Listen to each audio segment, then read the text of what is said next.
Hey guys, it's Craft Wednesday, and today I wanted to share with you some tips and tricks about going to your first craft fair. Heartsprinkle. So my first tip is to plan ahead of time and find out when the event is. Also, what is the craft fair for? Now mine, the one I went to was for autism awareness. So I actually made some autism pieces so I could donate some to the charity.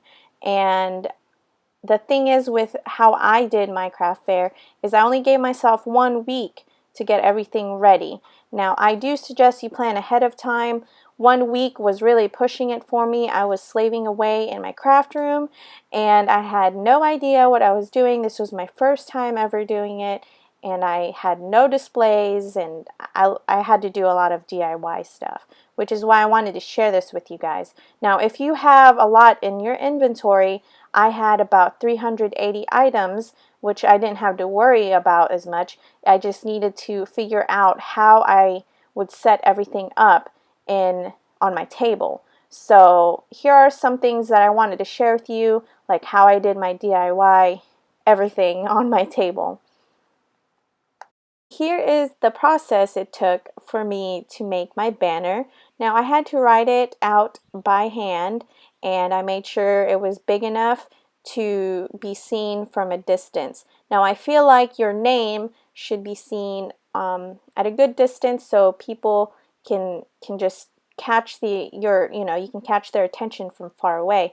Now actually mine was big enough for people to see across the craft fair, and I had people coming to me just from my name wondering what it is. So this is why I wanted to make sure I had a banner. I could not afford to make or to have one made, so I made my own, and you saw the photo of me writing it out, and I had to glue it on scrapbook paper. Now the trick with gluing, I used glue stick because I didn't want it to be all watery and it get all smushed looking once I laid it down on the paper. Now the problem with this is the paper curled upward and it did not look uniform. So here you will see, I think it's the R, you can see it flipping up in the corners, and what I did to prevent that and weigh it down a little bit, I ended up just gluing a popsicle stick across the bottom, which helped it stay laid down, and it was enough weight to keep the paper flat and straight, but also to keep it from wind, from flipping from the wind.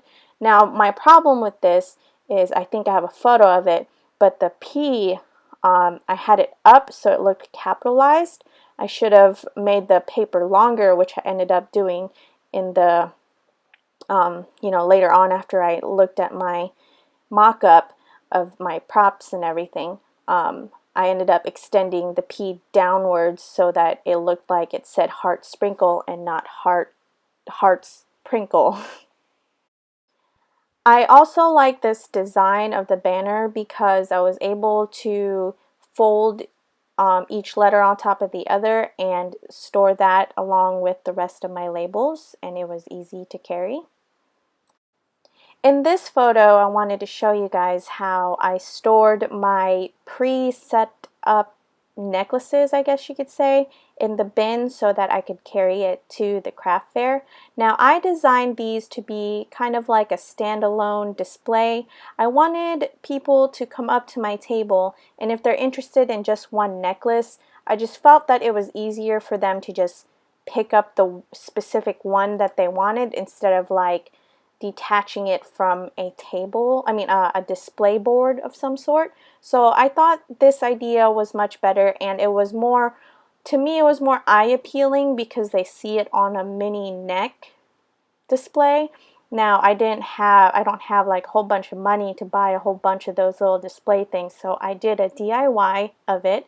Now I did get some ideas, or it is inspired by Pinterest. There was a lot on there, but they made like big ones, and I wanted to make so many of them and not use, I wanted to get as much out of my foam board. So I designed them in a way where it only has a simple chain and you can still see the pendant and get as much of your, you know, board out of it, and as many displays out of one board, because I was kind of tight on money. So yes, I am actually going to do a tutorial on this next week. If you guys are interested, just let me know and comment down below.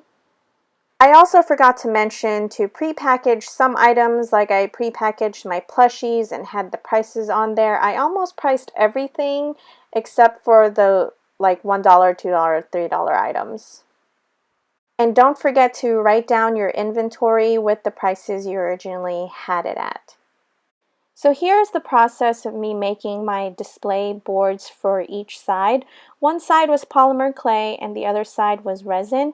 Now I wanted to do it this way because there's like a staircase in the front where all my mini little displays can go on, and I also wanted a board for the more like statement pieces that I have with all the beading. I wanted them to hang because I felt like if you put them on a display card, or at least the size I had, you couldn't see the beading, so I wanted to do that. Now I did this DIY with everything on this photo minus the foam board, of course.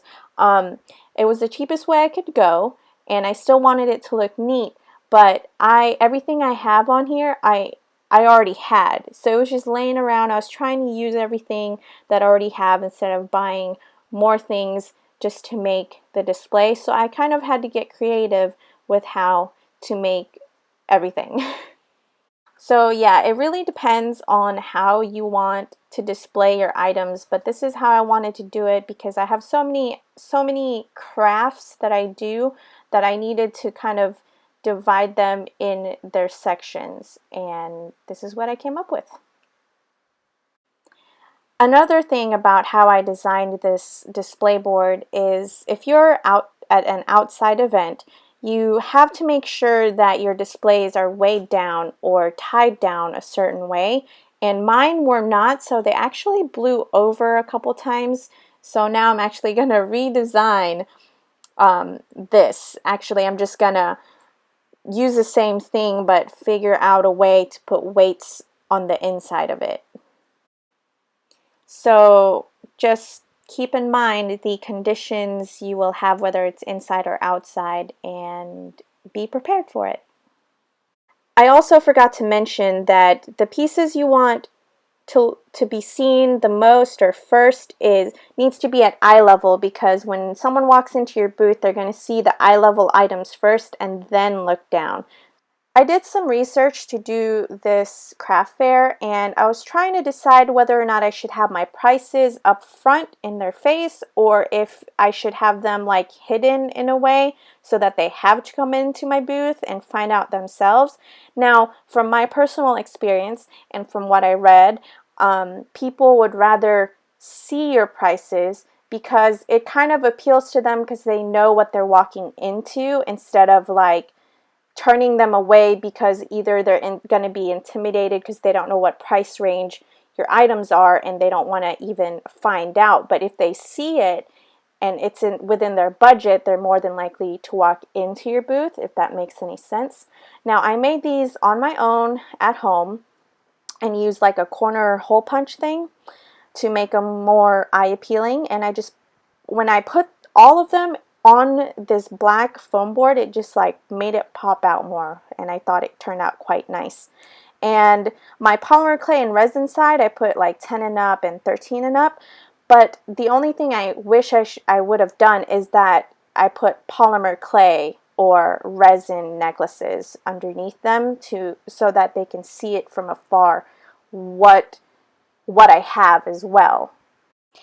Another tip about your price boards, I guess you could call it, whatever, but I put 10 and up because when you see $10, you're like, okay, so these items start at $10. I just feel like it's better to click in their mind that it starts at this low price, but it can be higher. Now, if you saw $10 to $50, then you're probably like, well, maybe there's more $50 items there and I don't even want to look at that. So I just felt like putting the lower price up front so that they know that this is where it starts at is better than having to see the small and large price, if that makes sense. It's like a sales pitch thing. So yeah. At the craft fair, I accepted cash and credit. I do suggest that you get the little square or the PayPal thing because 2 of my transactions were credit, which was very convenient and actually pretty easy and fast to use the PayPal one. That's the one I have. Now here I am showing you a picture of the apron I had. I decided to go with an apron instead of a cash box because it was just me and my daughter, and I wanted to make sure that the cash was on me at all times so that I could prevent someone trying to steal from me. Now, I'm not saying everybody steals and whatnot, it's just you never know. So to be safe, I kept it with me. On bigger events though, it is better to have 2 people. I think it's better to have 2 people when you do the craft fair, but it's better to have 2 people, that way you have an eye on your cash on you, and because on bigger events you need like a cash box to have the bigger bills in, and having 2 eyes on that is better than just by yourself. Also, if you need to use the bathroom, you don't want to walk away from your booth, and I can't leave all my stuff and trust someone else that I don't know to watch it. This apron was actually my old apron from work, and there was like a logo and a quote on each side, and I decided to cover it with hearts, and it worked out. Here is the mock-up of my table. I did it inside because of weather conditions, but I wanted to show you guys it's on an 8-foot table, and on the bottom left corner it says we accept cash and credit, and on the other side I ended up doing a giveaway banner. Everyone likes freebies, and that was my freebie, and I wish that I was able to make my magnets, because every time they came in I tried to give them my business card and I was going to give them a magnet. I just didn't have time, so that was my freebie. It was just the giveaway. And then you see up top 13 and up and 10 and up, but that's the ones I told you about that I wish I put polymer clay on one side and resin on the other side. Now it's nice to have this setup kind of like a practice run, because you can time yourself on how long it takes you to set up everything, and that way you can also practice more easily where everything goes. So I was glad I did that, because I actually ended up having to switch things around due to the weather when I got there. I forgot to mention another tip, and in the center of my table I leveled it up by putting shoe boxes underneath and putting light items on top of that. And I'm sure you can use other things, but I only had like my prints and stuff up there, so I used shoe boxes. I also suggest that you practice putting your tent up if you have a tent. Now, I had to do this on my own, even though it's a 2-person job. My daughter did try to help me a little bit, but I did most of it on my own, which took a lot of time. Now, another thing about tents is you get these little hooks or little things to put into the ground, but I suggest you bring weights with you instead, because if you are not in an area where you can put it, you can pin it down into the ground, then what are you going to do? Not only that, but they're not very sturdy or stable, and they don't stay in the ground. I noticed that when I was at the craft fair, they came out. I hope those tips and tricks helped you guys out. If you have any questions on anything, just let me know. And if you want tutorials, write a comment below and I'll do my best to help you guys out. Now, I was not able to put my logo up, which is why I had my business cards out, which you should have anyway, but that was the only way I could have my actual logo seen. I also made it an option for people to do custom orders, which is that mini sign over there. That was a last minute thing that I added. I also have this mirror there in case someone wanted to try on a necklace. I just wanted to be prepared, and I ended up having to switch my stuff around because of the weather conditions. Now, I had fun at this craft fair, it's just the weather kept people away, which really bummed me out. I'm going to try more craft fairs, and if I have more tips and tricks, I will show you guys. And for the most part, it was good. Stay tuned for next week's Craft Wednesday by subscribing. Thanks for watching, everybody. We'll see you guys next time. Bye.